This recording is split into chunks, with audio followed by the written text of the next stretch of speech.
दिनै आङो जि थामथि खेबनि थाखाय सायख'जाबाय बेवहाय गिबियावनो जोंनि पार्टी BPF आरो BJP बिथांमोननि जिथु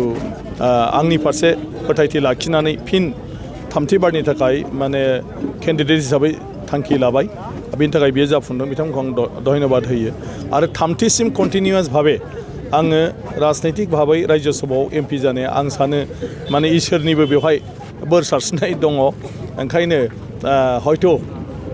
बयनिबो अननाय आरो बयनिबो थुलुंगा आं मोनबोबाय थादों आरो बे बेलायाव जोंनि जायगानि रायजो राजाफोरनि जिथु बोर सारस्रिनाय आंनि फारसे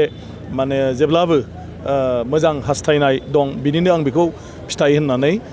सानदों दा जाहैबाय जियानो बुङाथों मानो दिनै राज्य सभानि MP हिसाबै आंखौ थामथि खेबनि थाखाय दैथायहरनाया थारैनो बेवहाय मोनसे बयहाबो मिजिं दङ आरो बे मिजिं हिसाबै आंनि बिबाना बारायदों होननानै आं सानदों गिलिर बिबान बेयो आरो बेखौ जेसे हागौ आङो थांनाय नैथि टार्म 12 बोसोराव बा 12 बोसोराव जेरैबायदि आं खालामबोदों आं बेनिख्रुइ साबसिन आङो हागौमानि बेवहाय जोंनि जेंनाफोरखौ दैखांनो आरो जोंनि जेंनाफोरखौ मावफुंनो आं नाजाहैगोन नोंहा बिसायख'थि जाला जिहेतु मोनथाम सिटमोन आरो जों साथामल' केन्डिडेट ओंखायनो दा फर्मेलिटिसनिल' बाखि दंसै ओमफ्राय जोङो उइदाउट कन्टेस्टआव दा देरहाजोब्बाय दा अलरेडि देरहाबाय मात्र फर्मेलिटिसा बेनो जे जिहेतु